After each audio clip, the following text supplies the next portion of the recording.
Hoje a nossa equipe do El Bicho veio até uma clínica especializada em ortopedia. Você vai ver que os cuidados com os pets vão além dos tratamentos de urgência. A ortopedia animal estuda e trata lesões nos ossos, músculos e articulações.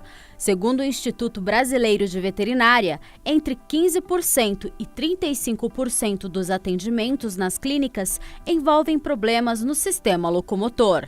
Com a evolução do mercado, da tecnologia, principalmente do conhecimento, o acesso ao conhecimento e a exigência, principalmente dos donos, dos tutores, dos cães e dos gatos, está cada dia mais segmentado. Então, basicamente, todas as especialidades que nós temos na medicina, hoje já existem na veterinária, né? E a ortopedia é uma delas que vem crescendo, né? e se consolidando no mercado, como uma grande especialidade que hoje conta com recursos tecnológicos muito avançados e que nos permite fazer coisas que até então nós não tínhamos recursos para fazer, né? Então, cirurgias avançadas, implantes avançados, recurso de imagem, tomografia, ressonância, tudo isso são coisas que hoje nos permitem avançar muito no nosso trabalho. Quais são os problemas ortopédicos mais comuns nos pets que você atende? É interessante, né, que dependendo de cada serviço, né, você vai ter uma doença que é mais frequente.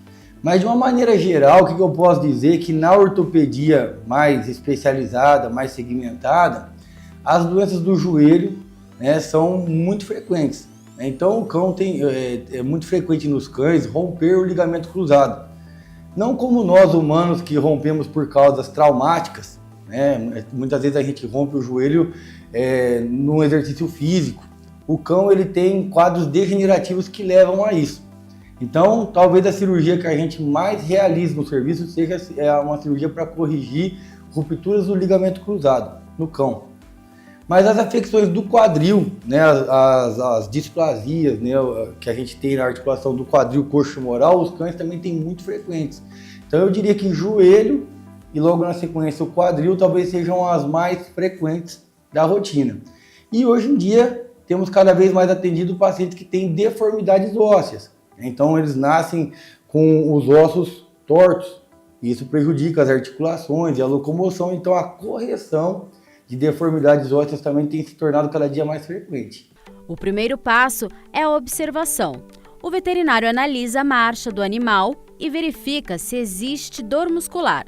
Após isso, vêm os exames que ajudam a confirmar o diagnóstico. A gente sempre conversa muito com o tutor do cão, do gato, quando a gente vai examinar, porque a gente tem que apertar um pouco, né? Então, o nosso paciente ele é muito parecido com um paciente pediátrico, né? Ele não conta muito bem para a gente o que está acontecendo, a gente tem que tentar descobrir. Então, a gente tem que palpar, né? Apertar todas as articulações e os ossos, desde a pontinha do dedo até a conexão com a coluna, né, cara? Com o esqueleto axial. Então, quando é na perna, a gente vai do dedinho até o quadril e no braço, né, da mão até o ombro. Então a gente vai palpando, articulação por articulação, faz a amplitude de movimento, palpa a parte muscular, tendínea e óssea, a fim da gente tentar identificar anormalidades anatômicas, inchaço, dor, lesões, né? Então o paciente ele demonstra pra gente desconforto naquela região. Por isso que a gente tem que avisar os donos antes, porque senão eles ficam bravos com a gente, né? Que a gente tem que apertar. Mas assim a gente consegue fazer um exame. E a partir desse exame ortopédico, aí a gente solicita os exames complementares mais adequados. Né? Se eu estou suspeitando, né, de uma inflamação tendínea, a gente já pediu um ultrassom. Se eu estou suspeitando talvez de uma deformidade, a gente vai pedir uma tomografia e assim por diante. Exames de imagem, como raio-x e tomografia, ajudam a entender a gravidade da lesão.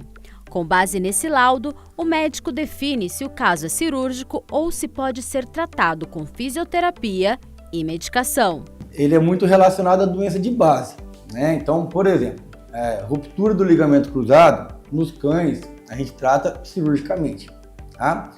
Muitas outras doenças a gente pode tratar de uma maneira clínica. Então hoje a gente tem a fisioterapia, que nos ajuda muito, né? Então os cães passam por recuperação, reabilitação com fisioterapia, os tratamentos clínicos por medicações, nutracêuticos, anti-inflamatórios. Então você tem várias opções de tratamento além da cirurgia.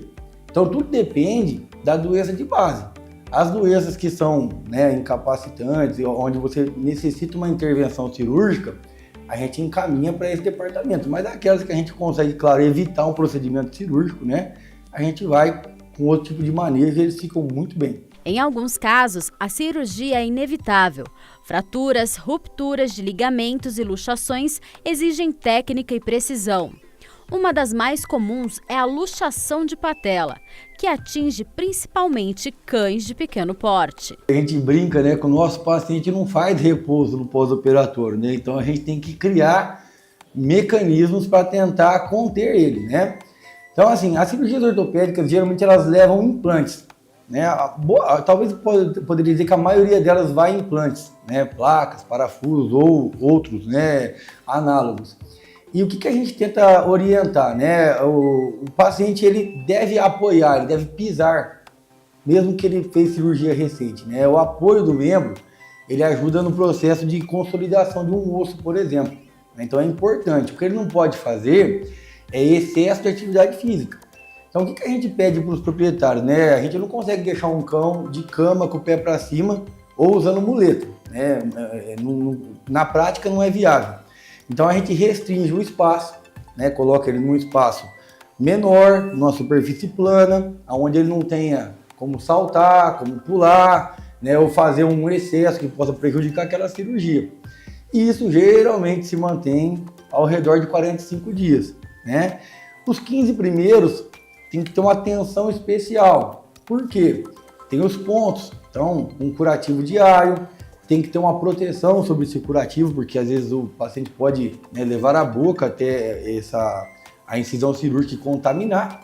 Mas passando, né, as 2 primeiras semanas, removendo os pontos, a gente mantém mais um mês aproximadamente de repouso e através do acompanhamento radiográfico, conforme a gente vê a consolidação da cirurgia, né, da parte óssea, a gente começa a ir gradativamente liberando esse paciente para retorno das suas atividades cotidianas. Muitos tutores se deparam com diversos diagnósticos, mas com orientação correta, o pet pode voltar a ter uma vida ativa. Como a gente já mencionou, né, a ruptura do ligamento cruzado é a doença mais comum, né, e, né, por coincidência é a da nossa paciente que a gente vai acompanhar hoje, né? Ela chegou, né, com a claudicação, mancando muito da perninha, né, do membro pélvico que a gente fala.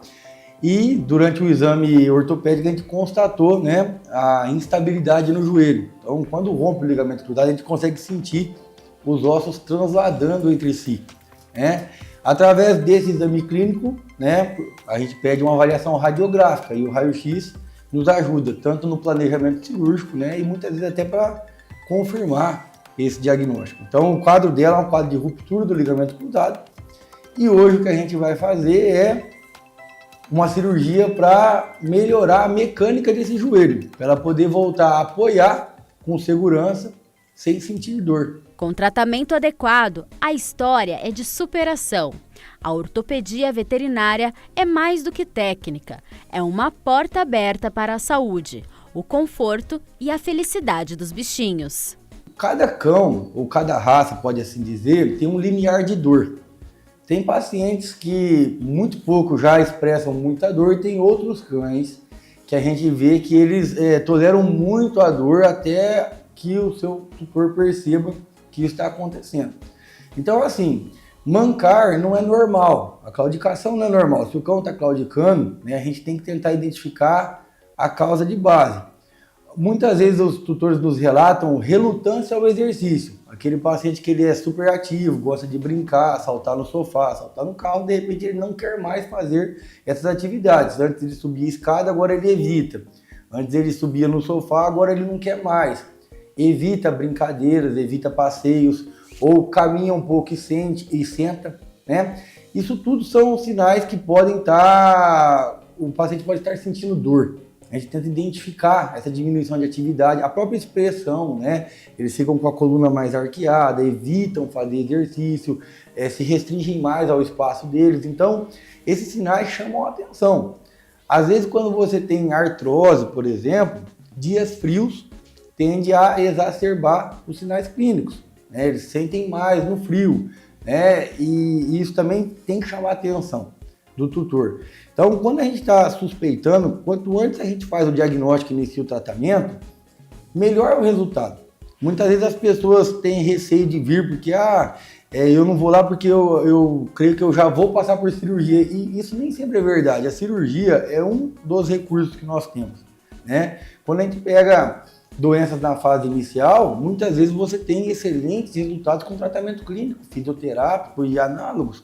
Então, o que a gente tem que fazer hoje é diagnóstico, né? E o profissional que ele atua na especialidade, né? É sempre bom a gente investigar o lastro da empresa, dos profissionais, que hoje em dia a gente sabe, né, que está muito perigoso o mercado, mas a gente tendo uma recomendação, uma confiança, é a melhor coisa que a gente pode fazer para diagnóstico precoce, para longevidade e qualidade de vida.